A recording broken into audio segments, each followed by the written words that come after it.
Der Pössl Chemstar. Laut Pössl der eine für alles. Vollmundige Ankündigung. Das neue Gesicht der Raumfahrt mit allen möglichen Raumkonzepten. Das ist alles das, was wir uns in diesem Video heute anschauen. Passen all diese Stühle in das kleine Auto rein? Kann man wirklich mit dem Chemstar alles machen, was man sich so vorstellt? Wo sind die Neuheiten fürs Modelljahr 2021? Was hat sich am Dach geändert?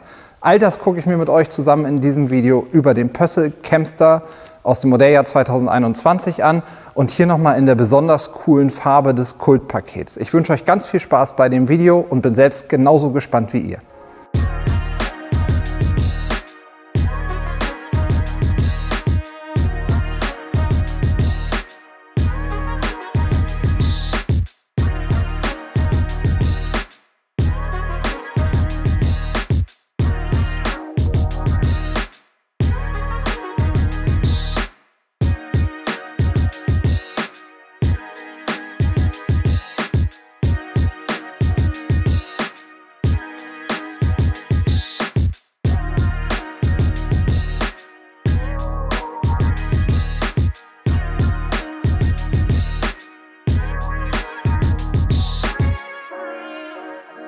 Hallo und herzlich willkommen zu einem neuen Video von Togo Reisemobile. Bevor wir uns all diesen spannenden Details widmen, denkt auf jeden Fall dran, hier unter dem Video den Kanal zu abonnieren und dann auch die Glocke zu aktivieren. Und wer parallel noch ein paar schicke Bilder von dem neuen Pössl Chemstar sehen will, der folgt uns am besten auch bei Instagram. Dort hat Chris noch eine kleine Fotogalerie von diesem schicken Chemstar in dieser Traumfarbe Lagoon Blue mit eingestellt. Für mich wirklich eins der Highlights dieses Autos ist einfach diese saugeile Farbe. Wenn der Wagen in der Sonne steht, man muss das schon mögen, gesehen zu werden, weil das wirst du mit dem Auto auf jeden Fall. Aber ich mag das in dem Lagoon Blue. Und das, was wir hier haben, ist ja der Pössl Chemstar. Deswegen hat er hier auch diesen Aufkleber in diesem Kultpaket von Pössl. Kultpaket heißt im Prinzip, dass wir neben der Farbe Lagoon Blue auch noch die Anbauteile alle in schwarz haben, das heißt schwarze Türgriffe, hier unten die schwarzen Anbauteile mit dabei und oben auch das schwarze Dach und die schwarzen Spiegel. Und das Ganze zusammen mit den Alufelgen, die der Chemstar im Modelljahr 21 ja serienmäßig hat, ist einfach eine super schöne Kombination, in dem das Auto einfach frisch, familienfreundlich, einfach ein fröhlicher Urlaubsbegleiter ist, so wie er im Buche steht. Wer das nicht ganz so auffällig mag, kann natürlich auch auf dezentere Farben zurückgreifen. Schwarz steht dem Chemstar gut, weiß verkaufen wir wahnsinnig viel, sieht auch immer gut aus. Und in der richtigen Rad-Reifen-Kombination ist das auf jeden Fall auch schick. Ja, zu den Basics. Wir haben beim Pössl Chemstar den Citroën Space Tourer als Basisfahrzeug. Den Jumpy gibt es im Modelljahr 21 nicht mehr, also sucht danach nicht mehr. Das hat sich einfach als nicht so gute Lösung herauskristallisiert, weil der Jumpy mit Klimaanlage am Ende genauso teuer war wie der Space Tourer, der die Klimaanlage serienmäßig hat. Vom Grundlegenden her, ihr habt bei 120 PS von der Motorisierung geht's los, alles als 6D Finalmotoren, also quasi die jetzigen Motorengenerationen, die kommen. Dann habt ihr 120, 145 und 177 PS, ne 180 PS, so rum. Und für die beiden größeren Motoren habt ihr auch die Möglichkeit, ein Automatikgetriebe zu wählen.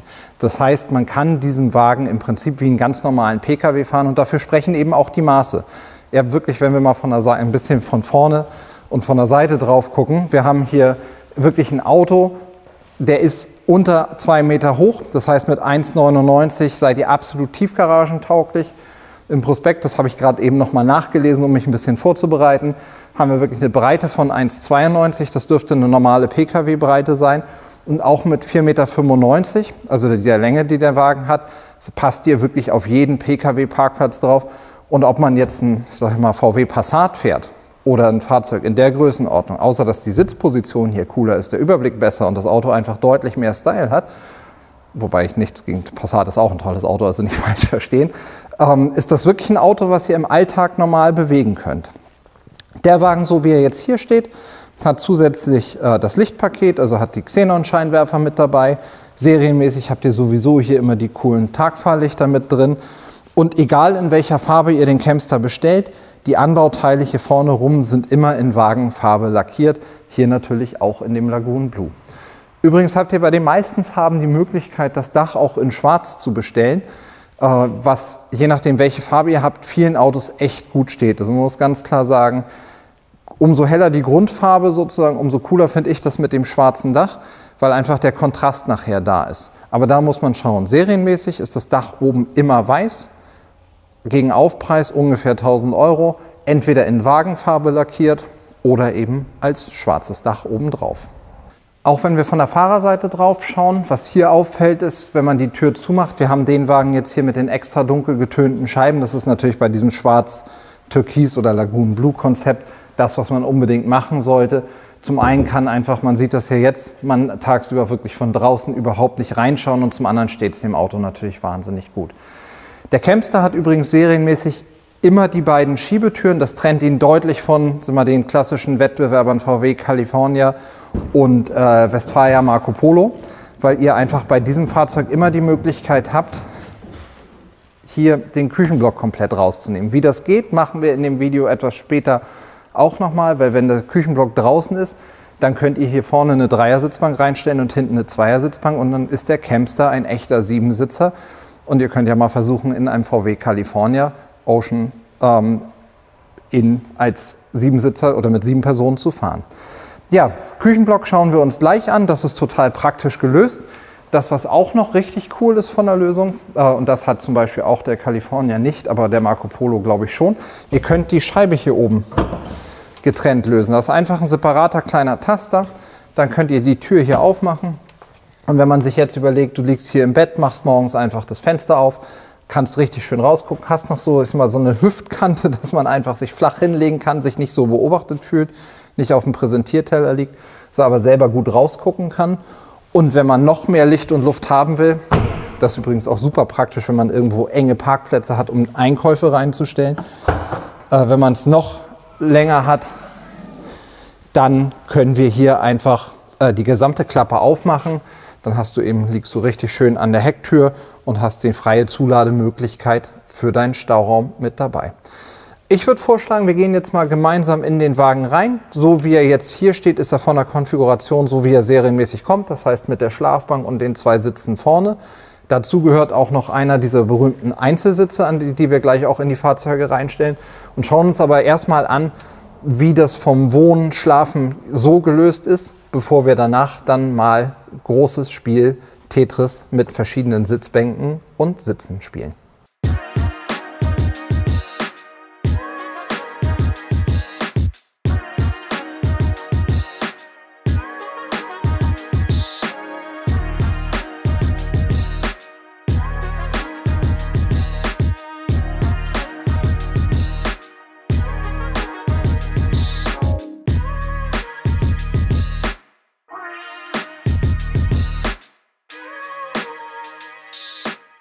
Herzlich willkommen im Inneren vom Purcell Campster. Wir haben hier mal beide Sitze gedreht. Der Beifahrersitz ist klar, den kann ich 180 Grad drehen, da kann ich auch wirklich ganz rückwärtig sitzen. Beim Fahrersitz muss ich natürlich ein bisschen gucken mit Handbremse, mit Lenkrad, mit Küchenblock, wie das Ganze zusammenpasst. Ihr seht das hier, man kann ihn zwar 180 Grad drehen, aber hast ihn 180 gedreht, wenn der Küchenblock drin ist, kann ich natürlich nicht mehr ganz sitzen. Das heißt, der Fahrer wird immer so leicht in den Raum gedreht sitzen. Um das neue Dach vom Purcell Campster hochzumachen, muss man als erstes hier den Blickschutz, der sozusagen alles, was zum Faltenbalg oben verdecken soll, tagsüber wegnehmen. Ich nehme euch den mal kurz aus dem Blick, dass ihr sehen könnt, was da ist. Und dann haben wir neue Dachverschlüsse. Ist das auch eine Art Lärmschutz, das Teil? Oder? Nee, glaube ich nicht. Das ist, glaube ich, wirklich nur da. Also es wird sicherlich auch ein bisschen dämpfen, aber vor allem geht es darum, dass alles, was hier oben ist, ein bisschen unsichtbar gemacht wird. Das Dach hat gleichbleibend so eine Art Notverriegelung, dass wenn ihr irgendwas bei der Verriegelung des Daches falsch macht, es nicht einfach vorne abheben kann. Die haben wir links und rechts, die mache ich mal beide mit auf. Und dann ist es aber eine sehr einfache Verriegelung. Hier wird einmal nur die Sperre quasi nach oben gedrückt und dann kann ich hier einfach aufmachen. Habe auf der Seite schon geöffnet. Genau das gleiche. Hier oben die rote Sperre nach oben, einen nach unten und dann ist das Dach schon geöffnet. Jetzt müssen wir einmal kurz gucken. Genau, da ist noch ein Druckknopf, der hier die Rasterung hält oder die Sperre hält. Und dann machen wir das Dach nach oben und damit wir den Platz haben, das andere gleich hinterher. Und so hat man dann schon die volle Stehhöhe. Ich mache uns mal kurz den Den kann man dann aufs Dach legen. So haben wir jetzt wirklich die volle Bewegungsfreiheit und können uns in dem Fahrzeug aufrecht bewegen. Ich will immer noch mal ganz kurz in Erinnerung rufen, wir bewegen uns hier in der Größenordnung eines VW Passat, Mercedes E-Klasse, BMW 5er.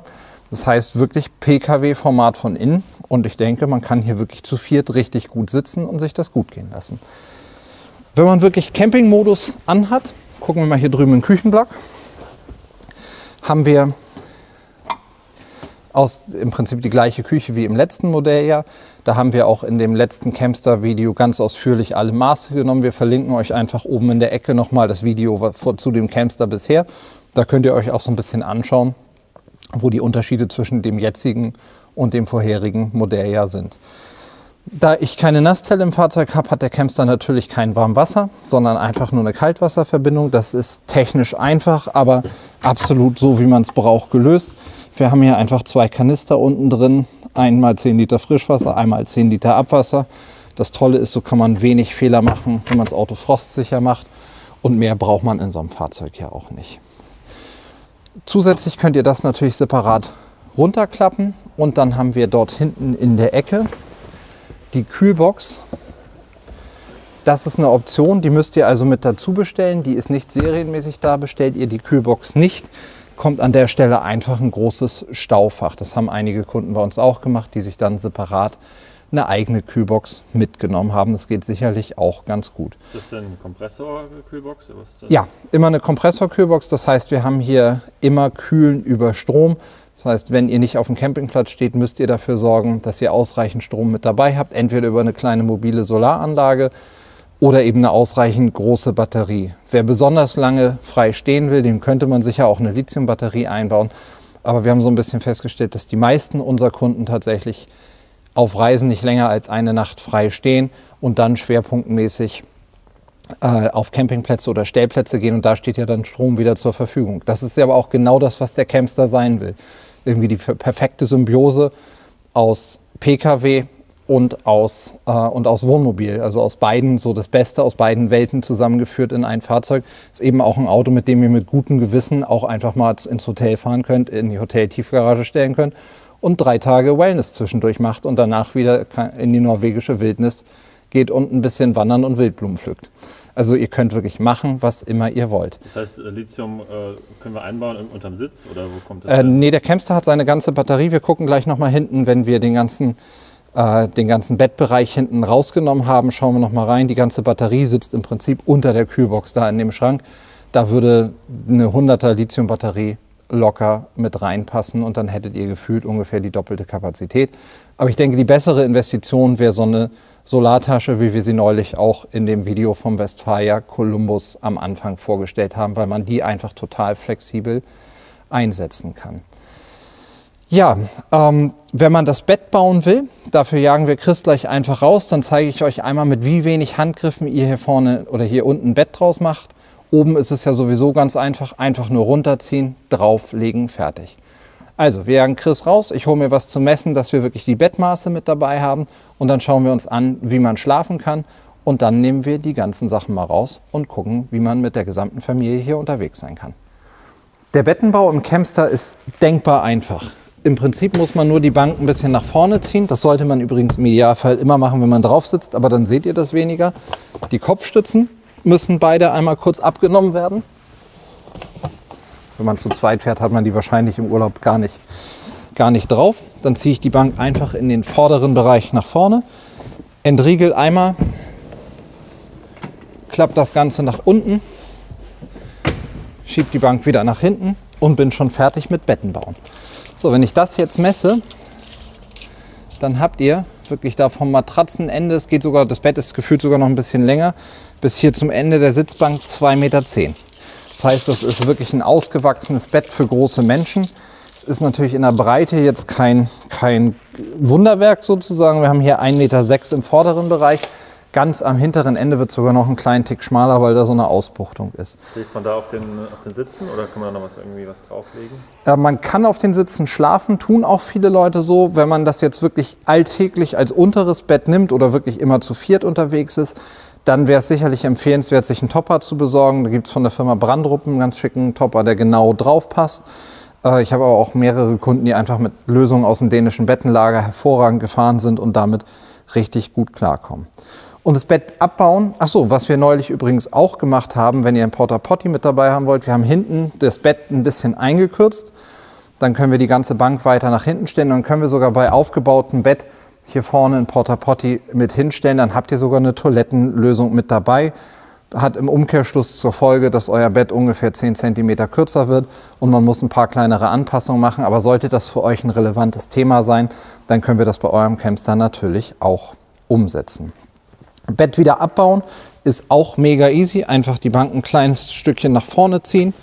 Achso, hier sieht man das auch so schön. Wir haben Isofix sogar auf der Schlafbank zweimal Isofix mit dabei. Also wir haben nachher wirklich, glaube ich, an jedem der hinteren Sitzplätze Isofix. Das checken wir aber nochmal. Einfach die Lehne hochklappen, vernünftig wieder einrasten und dann den ganzen Schlitten nach hinten fahren und zack, habt ihr wieder ein fertiges Wohnmobil. Jetzt sollten wir uns, bevor wir die Sitzbank rausnehmen oder nach hinten fahren, hole ich uns nochmal den Tisch mit nach vorne, weil auch das, ich muss mich hier einmal vorbeischieben, auch das im Modelljahr 21 schick gelöst ist. Der hat nämlich jetzt unter der Bettauflage hier hinten auch einen festen Platz. Und den nehme ich uns mal, achso, ja, kann ich euch eigentlich auch nochmal zeigen. Also der Tisch hängt hier oben unter der Decke und der wird einfach nur entriegelt, ist hinten in eine Schiene gesteckt. Und dann kann man das Tischbein einmal umklappen und einfach in der Schiene am Küchenblock mit einhängen. Und so habt ihr eben einen vernünftigen Tisch. Und mit der Bank könnte man jetzt ja einfach auch noch zusätzlich vor- und zurückrutschen. Ja, der eine für alle Fälle. Und das ist jetzt die Frage. Campingwelt, würde ich einfach mal sagen, check, kann er. Wer mehr Camping will, muss auf ein größeres Fahrzeug ausweichen. Da haben wir letztes Jahr ganz witzig mal gegenübergestellt einen Pössl Vario 499 gegen dieses Fahrzeug. 2 Fahrzeuge, gleiche Länge, grundverschiedene Konzepte. Da blenden wir euch den Vergleich am besten auch nochmal mit rein. Die Frage ist, wie gut schlägt sich so ein Campster wirklich im Alltag? Vom Fahren kann ich aus eigener Erfahrung sagen, er fährt hervorragend, fährt wirklich PKW-mäßig. Ist natürlich kein Sportwagen, aber gerade wenn er so ist wie dieser Wagen hier, 180 PS, Automatik, Assistenzsysteme, Lederlenkrad. Da brauche ich kein anderes Auto und ich habe einen etwas älter in die Jahre gekommenen VW-Bus. Dieses Auto fährt definitiv moderner, schöner und besser. Die Frage ist aber, wie bringe ich mehr Leute unter? Und dafür gibt es jetzt verschiedene Lösungen, weil ihr könnt ja einmal Camping-Setup haben, ihr könnt aber eben auch zusätzlich eine weitere Sitzbank und einen weiteren Einzelsitz bestellen. Egal wie ihr den Campster bestellt, so ein Einzelsitz ist immer mit dabei. Das heißt, man könnte jetzt auch die Schlafbank nehmen, nach hinten schieben und einen Einzelsitz vorne mit reinstellen. Das heißt, einen 5-Sitzer habt ihr immer. Aber was immer mal wieder ein Missverständnis ist, man kann den Einzelsitz nicht nehmen und ihn neben die Schlafbank dahin stellen, wo jetzt die Küche ist. Das passt von der Gurtkonfiguration nicht. Das heißt, der Einzelsitz würde separat hier vorne mit drin stehen. Wer jetzt im Alltag mit mehr als 5 Personen fahren will, muss eben zu der zusätzlichen Sitzbank greifen. Und dann kriegt ihr so eine Zweiersitzbank und noch einen Einzelsitz mit dazu. Und dann habt ihr wirklich die volle Freiheit, das alles zu machen, wie es ist. Und damit wir die Sitze reinstellen können, bauen wir jetzt mal hinten die Bettauflage komplett aus und können uns dann frei im Fahrzeug bewegen.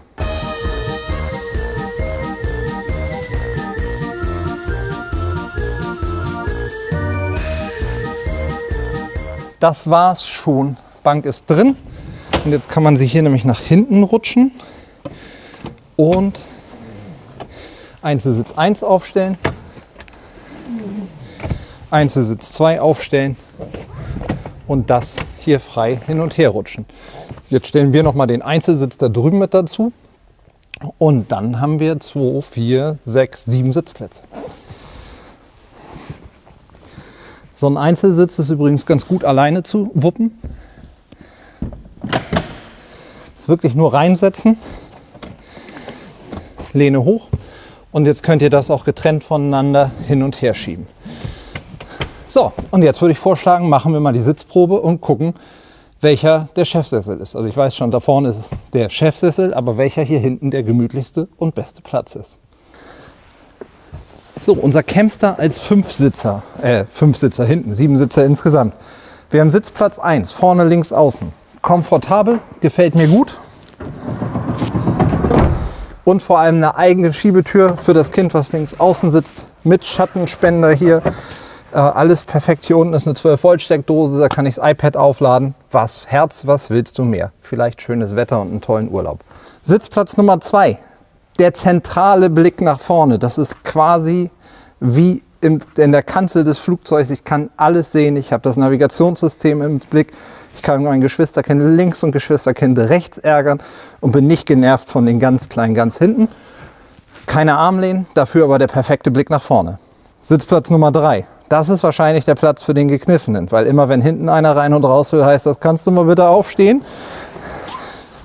Wir müssen mal den Sitz nach vorne klappen, weil nur dann nicht nach hinten kommen. Sitzplatz Nummer 4, hier hinten in der Ecke. Ist schon ein bisschen enger, hat aber was total Gemütliches. Getränkehalter, Ablage, Fenster zum vernünftig rausgucken, weit weg von den Eltern in Ruhe machen können, was man selber will. Sitzplatz Nummer 5 im hinteren Bereich. Und ich habe auf jeden Fall meinen Lieblingssitzplatz gefunden, weil das hier ist definitiv der coolste Platz, weil hier der Kühlschrank ist. Wenn ich mit meinen Jungs mit dem Camster irgendwo hinfahre, werde ich hier in der Ecke sitzen, doch nicht vorne auf dem Fahrersitz. Mir auch egal, wie gut das Auto fährt. Hier steht das Bier, hier bin ich zu Hause. Wenn ihr dann fertig seid mit dem ganzen Umbauen, ist das eben die Endkonstellation. Ihr könnt wirklich zu 7 fahren. Ich glaube sogar, dass man mit 7 Erwachsenen hier gut sitzen kann. Ihr müsst natürlich insgesamt aufs zulässige Gesamtgewicht achten und eben auch ganz klar, diese 5 Sitzplätze funktionieren nur im Zusammenhang mit der Auflastung, also die 5 Sitzplätze hinten funktionieren nur im Zusammenhang mit der Auflastung fürs Fahrzeug auf 3,1 Tonnen, sonst kommt ihr damit einfach nicht klar. Serienmäßig hat ja der Camster 2,7 Tonnen mit dem kleinen Motor und ab der 145 PS Variante 2,8 Tonnen zulässiges Gesamtgewicht. Für 2 Personen wäre auch das ausreichend, aber sonst würde ich empfehlen, aufzulasten. Es gibt noch eine zusätzliche Konstellation. Da blenden wir euch jetzt einfach nochmal zusätzlich ein Bild kurz mit ein, dass ihr eine Idee davon bekommt. Man könnte nämlich jetzt auch sagen, wir lassen diese Zweiersitzbank hier zu Hause, wir lassen die Zweiersitzbank zu Hause, auf der ich hier stehe, und haben ja 2 Einzelsitze. Ein Einzelsitz ist sozusagen über und den könnt ihr dann hier beide hintereinander, das ist ja der gleiche Abstand, hier hinstellen. Dann könnt ihr wirklich auch zu viert, wenn ihr mal mit den Jungs bzw. Mädels irgendwie eine Mountainbike- oder Fahrradtour machen wollt, könnte ich mir zum Beispiel vorstellen, 2 Fahrräder hinten auf die Anhängerkupplung oder den Fahrradträger. Dann habt ihr hier die Einzelsitze, hier quasi eine Ladefläche, könnt noch 2 Fahrräder reinstellen oder könnt das eben auch zum Umzug benutzen. Ein Einzelsitz vorne rein, Riesenstauraum hinten, Riesenstauraum vorne und das Auto wirklich multifunktional nutzen. Das ist die neue Raumfahrt, wie das im Katalog stand. Oder der Camster, der eine für alles. All diese Werbeslogans, die sich wunderbar anhören. Nur ich denke, in diesem Fall trifft das an vielen Stellen sogar wirklich zu. Es ist natürlich klar, wenn ihr so ein kleines Fahrzeug habt, was das alles kann, dann ist das immer ein Kompromiss, der bestimmte Einschnitte auch mit sich bringt. Anders geht das letztendlich nicht. Aber fragt euch einfach mal, in welchem Kombi man zu 7 fahren kann, kühles Bier dabei hat, schlafen kann, sich sogar noch eine Toilette dahinter reinstellen kann oder auch mal einen Umzug damit machen kann. Ja, ich denke, wir haben einen ganz guten Eindruck davon bekommen, wie die Aufteilung in dem Camster drin ist. Wir bauen jetzt mal wieder zurück auf Sitze raus, Küchenblock rein. Dann schauen wir uns nochmal den Heckstauraum an, wie viel Raum da hinten wirklich ist, ob euer Sportequipment da auch wirklich reinpasst. Und ich denke, zuletzt sollten wir nochmal einen Blick oben ins Dach werfen und nochmal die genauen Maße von der Matratze nehmen, damit ihr auch da einen guten Eindruck bekommt. Und dann seid ihr, glaube ich, absolut abgeholt und habt einen ganz neuen Einblick vom Camster Modelljahr 21 bekommen, mit allem, was man so braucht. Wir nehmen jetzt erstmal wieder alles auseinander und sehen uns gleich in dem Camster als Wohnmobil wieder.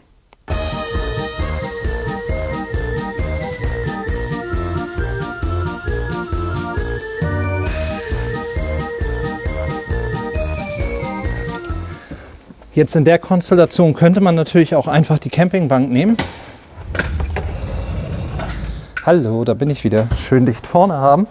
Jetzt habe ich einen gewaltigen Kofferraum hinten drin, den ich im Alltag nutzen kann. Und es gibt natürlich auch die Möglichkeit, ohne Küchenblock in Urlaub zu starten. Und dann gibt es hierfür sogar noch eine Bettverbreiterung, die man reinstellen kann. Jetzt, wo die Bank so schön weit vorne ist, können wir noch mal hinten gut in den Stauraum reinschauen und gucken mal, wie viel da für euch reinpasst. Wenn hier die ganze Bettauflage frei ist, habt ihr natürlich einen riesen Stauraum. Wir haben die Bank jetzt mal so hingestellt, dass man vorne komfortabel sitzen kann, dicht an dem Fahrer-Beifahrer dran, aber durchaus komfortabel. Und dann sieht man einfach, wie viel Raum hier hinten noch ist. Selbst wenn ihr mal was Langes zum Durchladen habt, hier an der Bank könnt ihr links und rechts auch unten eine Angel, einen Segelflieger für so einen ferngesteuerten, all solche Dinge auch mal durchschieben. So hat man dann auch den perfekten Zugang zum Stauraum. Das hier sind ja die Fächer, eigentlich wäre das Bett hier, die oberhalb des Bettes sind. Das geht hier sogar noch ein Stückchen rein. Da sind der FI-Schutzschalter ist da versteckt. Und insgesamt ist das einfach ein schöner großer Stauraum.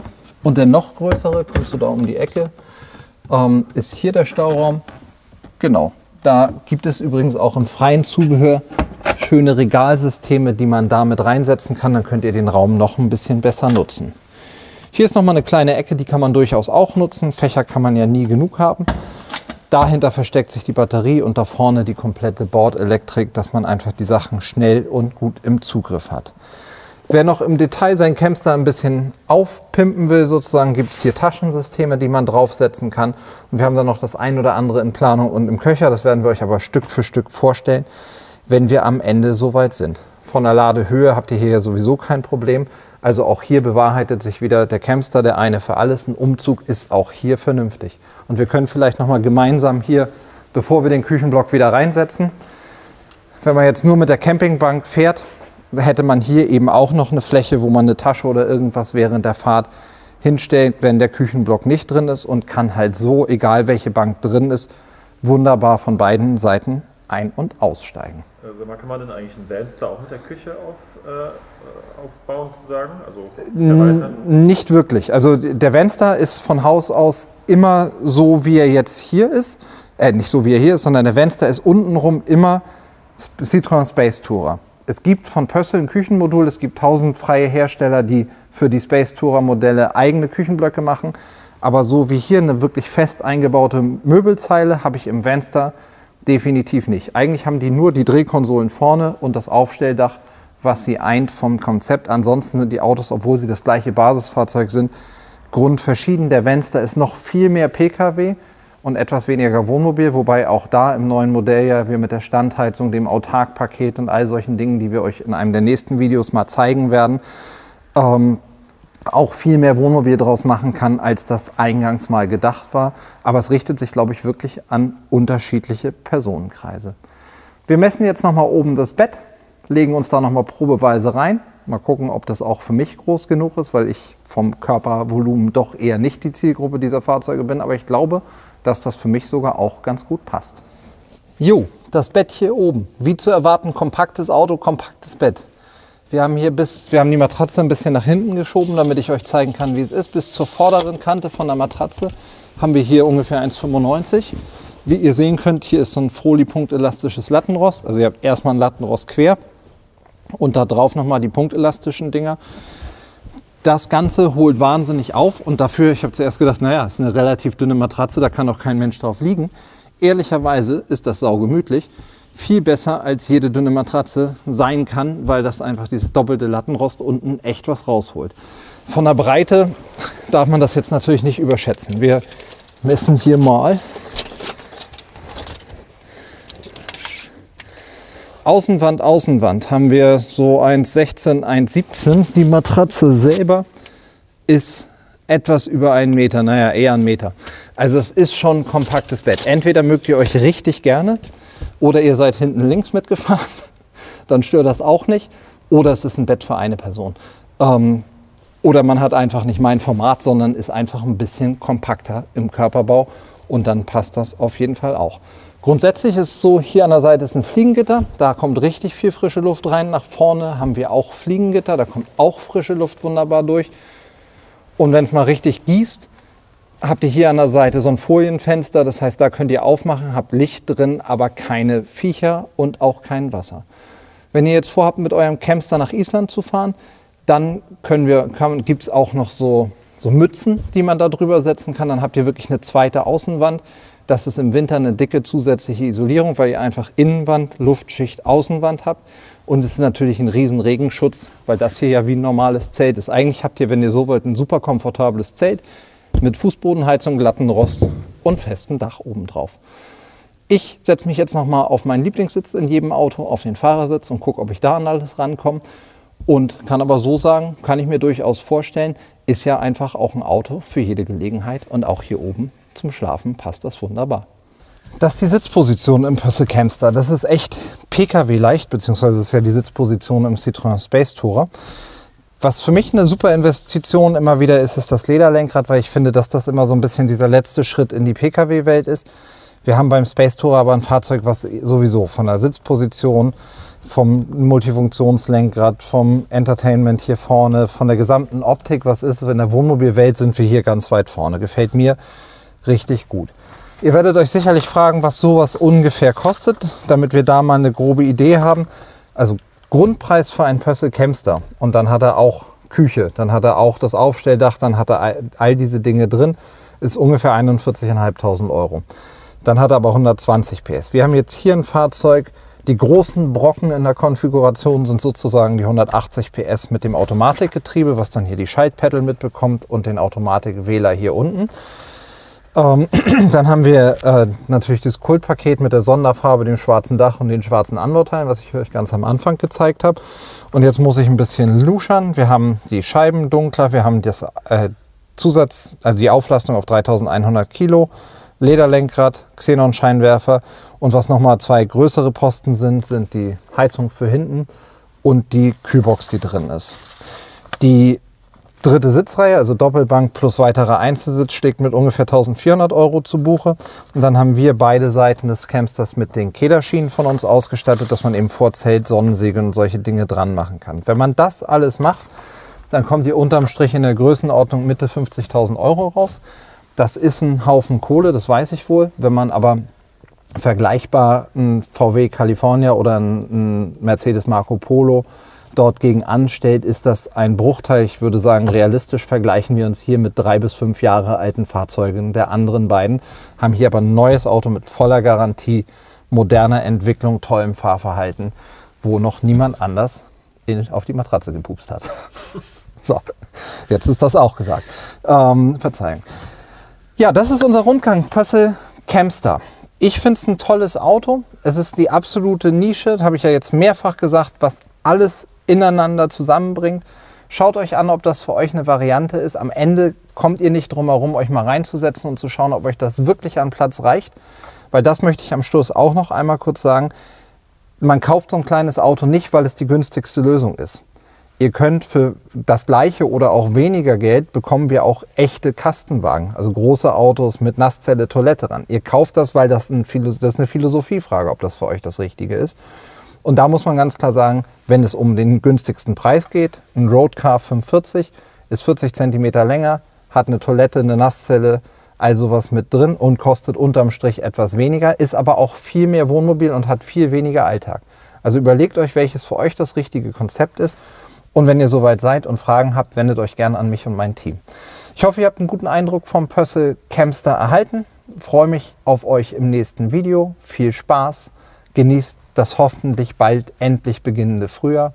Alles Gute, schöne Grüße aus Stowe und bis bald.